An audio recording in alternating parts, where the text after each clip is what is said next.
Harrison Bergeron, por Kurt Vonnegut. Corría el año 2081 y por fin todos eran iguales. No solo eran iguales ante Dios y la ley, lo eran en todo sentido. Nadie era más elegante, ni de mejor aspecto, ni más vigoroso, más listo que los otros.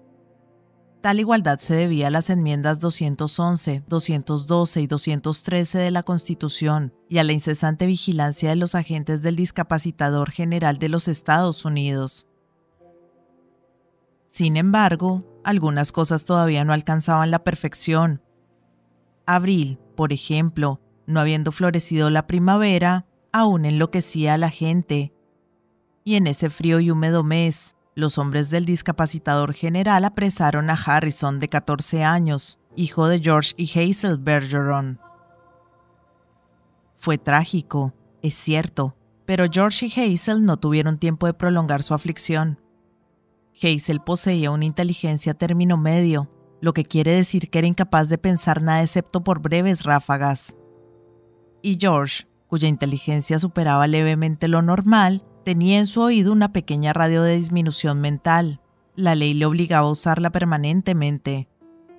Estaba sintonizada con un transmisor gubernamental que cada 20 segundos emitía unos ruidos agudos dedicados a evitar que el cerebro de personas como George se aventajara. George y Hazel estaban mirando la televisión. Había lágrimas en las mejillas de Hazel, pero de momento olvidó a qué se debían, mientras las bailarinas finalizaban una danza. En la cabeza de George vibró un zumbido. Sus pensamientos alzaron al vuelo empavoridos, como ladrones sorprendidos por una alarma. «La danza que acaban de danzar es bellísima», dijo Hazel.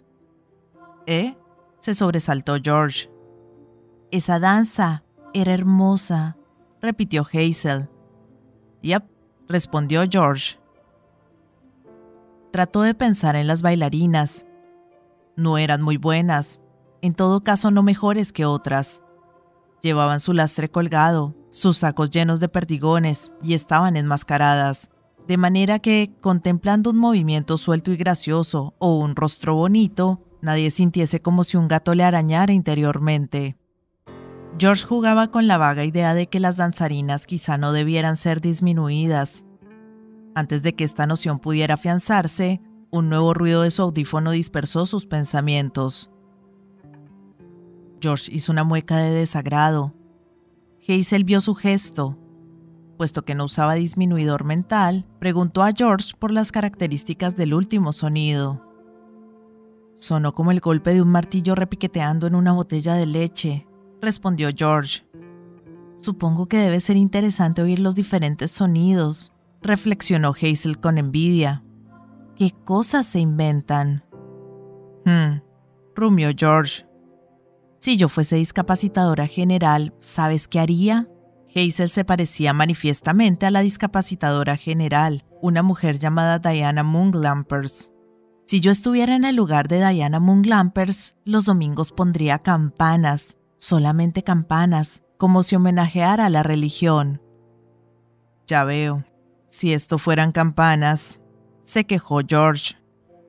«Las haría melodiosas», se exaltó Hazel.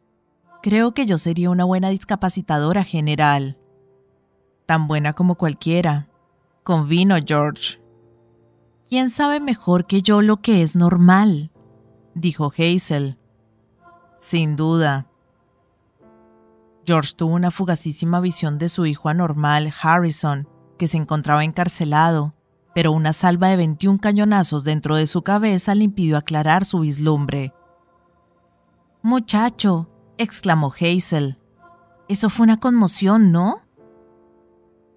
Era una conmoción tal que George se puso pálido y trémulo, y las lágrimas se agolparon en sus ojos enrojecidos. 2 de las 8 bailarinas se desplomaron en el piso del estudio y se apretaban las sienes. «Ahora se te ve muy cansado», observó Hazel. «¿Por qué no te estiras en el sofá y descansas tu saco de lastre sobre las almohadas, querido?» Se refería a los 19 kilos de perdigones en una bolsa de lona que iba sujeta con un candado al cuello de George. «Ve y deja reposar el saco». No me preocupará que seas distinto a mí por un rato. George sopesó su carga. Esto no me importa, no lo noto más, es parte de mí. Últimamente te noto fatigado, algo así como agotamiento, comprobó Hazel. Si se pudiera agujerear el fondo y sacar algunas bolas de control gubernamental. 2 años de prisión y $2,000 por cada bola de la que me deshaga, calculó George. No es negocio.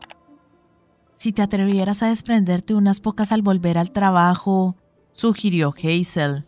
Quiero decir, tú no compites con nadie, solo andas por ahí. Si osara quitarme esto de encima, George se puso serio. Otras personas harían lo mismo, y muy pronto retrocederíamos a las épocas oscuras, cuando cada uno rivalizaba con los demás. No te gustaría, ¿eh? Lo odiaría, convinó Hazel. Ya ves, meditó George. ¿Qué crees que sucedería con la sociedad si se empieza a transgredir la ley? Si Hazel estuviese incapacitada para responder esta pregunta, tampoco George hubiera podido proveer una. El estridor de una sirena resonaba en su cráneo. Supongo que se desmoronaría, conjeturó Hazel. ¿Qué? George palideció. La sociedad, dijo Hazel vacilante. ¿No hablabas de eso? Quizá, admitió George. Un boletín informativo interrumpió súbitamente el programa de televisión. En un principio la información era confusa porque el locutor, como todos los locutores, tenía serias dificultades con el habla. Durante 1 minuto y presa de gran excitación, el locutor se esforzó por decir: «Señoras y señores». Finalmente se dio por vencido. Entregó el boletín a una bailarina para que lo lea. «Está bien», aprobó Hazel. «Lo intentó. Eso es lo importante. Lo hizo como mejor pudo con lo que Dios le dio. Conseguirá un aumento de sueldo por haberse esmerado». «Señoras y señores», dijo la bailarina leyendo el boletín. A juzgar por su horrible máscara, debía ser extraordinariamente hermosa. Podía verse fácilmente que era la más fuerte y agraciada de las bailarinas porque sus bolsas disminuidoras eran del tamaño de las usadas por hombres de 50 kilos. Se disculpó seguidamente por su voz, muy desagradable en una mujer, una cálida, luminosa, eterna melodía. «Perdónenme», dijo, y comenzó nuevamente, hablando en un tono sin matices. Harrison Bergeron, de 14 años de edad, anunció casi graznando. Acaba de fugarse de la cárcel, donde se encontraba como sospechoso de subversión contra el gobierno. Es un genio y un atleta. Está insuficientemente disminuido y es peligroso en extremo. Una fotografía oficial de Harrison Bergeron apareció fugazmente en la pantalla, del revés, luego oblicuamente, otra vez del revés, de nuevo oblicua. La imagen mostraba a Harrison en toda su estatura sobre un telón de fondo calibrado en centímetros. Medía 1,95 m. Lo demás de la imagen era quincallería. Jamás se habían soportado disminuidores más pesados. Harrison había sorteado la edad difícil tan rápidamente que los hombres del discapacitador general no lo advirtieron. En vez de un pequeño audífono de disminución mental, portaba un par de tremendos auriculares y unas gafas de espesos y ondulados lentes. Las gafas casi le cegaban y le producían un dolor de cabeza que golpeaba ruidosamente. Trozos de metal le colgaban por todo el cuerpo. Generalmente, los disminuidores preparados para personas corpulentas guardaban cierta simetría, cierta pulcritud militar, pero Harrison semejaba un parque de chatarra ambulante. En la carrera de la vida, Harrison arrastraba 75 kilos. Para contrapesar sus atractivos, los hombres del discapacitador general exigieron el uso permanente de una bola de goma roja sobre la nariz, conservar afeitadas las cejas y cubrir sus dientes blancos e iguales con capas negras alternadas. «Si se encuentra con este muchacho», dijo la bailarina leyendo el boletín, «no traten, repito, no traten de discutir con él». Se oyó el chirrido de una puerta girando sobre sus goznes. Ladridos y gritos de consternación provenían del estudio de televisión. La fotografía de Harrison Bergeron apareció una y otra vez, como si danzara al ritmo de un terremoto. George Bergeron identificó claramente el terremoto. Para muchas personas en ese momento su propio hogar danzaba al son de la misma melodía estruendosa. «Dios mío», exclamó George, «ese debe ser Harrison». Un ruido de colisión de autos eliminó al instante la suposición de su mente. Cuando George pudo abrir los ojos, la fotografía de Harrison había desaparecido. Anhelante y pleno de vida, Harrison colmaba la pantalla. Un Harrison grotesco y que sonaba metal se encontraba de pie en el centro del estudio. Aún sostenía en su mano el tirador de la puerta reventada. Bailarinas, técnicos, músicos y locutores de rodillas ante él esperaban morir. «Soy el emperador», gritó Harrison. «¿Me oyen? Soy el emperador. Todo el mundo hará lo que yo ordene». Pateó el piso y el estudio tembló.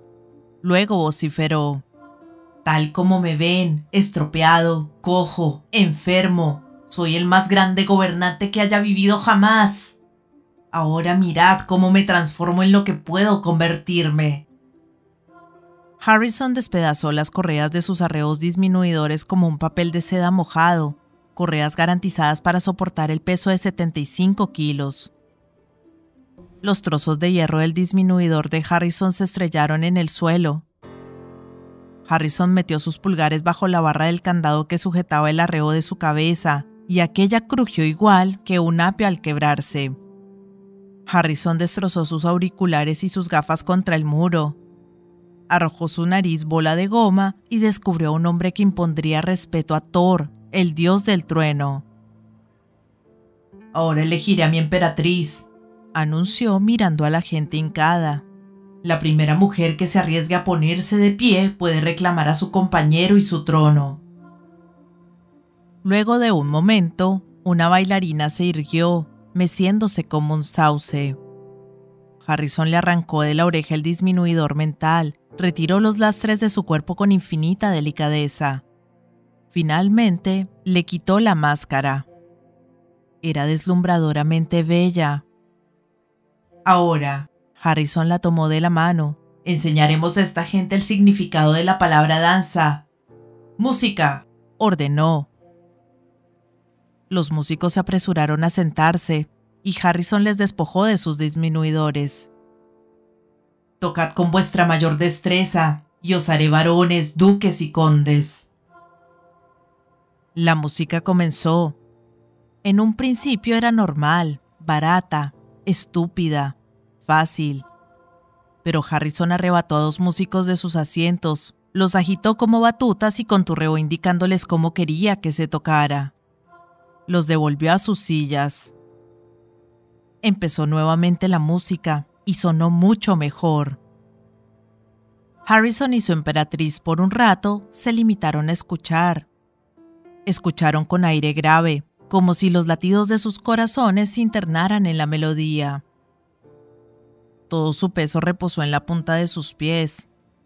Las grandes manos de Harrison se posaron en el delicado talle de la muchacha, haciéndole sentir la ingravidez que pronto la poseería. Y entonces, en un estallido de alegría y de gracia, saltaron en el aire. Ignoraron las leyes de la tierra y también la ley de la gravedad y las leyes del movimiento. Voltearon, giraron vertiginosamente, volaron, hicieron cabriolas, brincaron y dieron volteretas. Saltaron como ciervos en la luna. El cielo raso se alzaba 10 metros, pero cada salto de los bailarines los acercaba a él. Evidentemente, querían rozar el techo. Y lo tocaron. Y entonces, neutralizando la gravedad con amor y pura voluntad, quedaron suspendidos en el aire y se besaron largamente. Diana Moon Lampers, la discapacitadora general, irrumpió en el estudio enarbolando una escopeta de 2 cañones de calibre 10. Hizo fuego 2 veces, y el emperador y la emperatriz cayeron muertos a sus pies. Diana Moon Glampers recargó el arma, apuntó a los músicos y les conminó a colocarse sus disminuidores antes de 10 segundos. En ese momento, el tubo del televisor de los Bergerons se fundió. Hazel se volvió para comentar con George el apagón, pero George había ido a la cocina por una lata de cerveza. George regresó, deteniéndose mientras lo sacudía una señal disminuidora, y se sentó. ¿Has llorado?, preguntó a Hazel, viéndola secarse las lágrimas. Sí, dijo ella. ¿Por qué? Lo olvidé. Habrá sido algo triste en la televisión. ¿Qué era? Siento que me rondan chifladuras en la cabeza, explicó Hazel. Desecha las cosas tristes, aconsejó George. Siempre lo hago.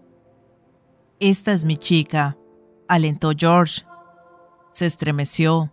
El sonido de una pistola machacaba en su cerebro. Vaya, me parece que ha sido una conmoción, susurró Hazel. Ni que lo digas de nuevo, pidió George. Vaya, repitió Hazel. Me parece que ha sido una conmoción.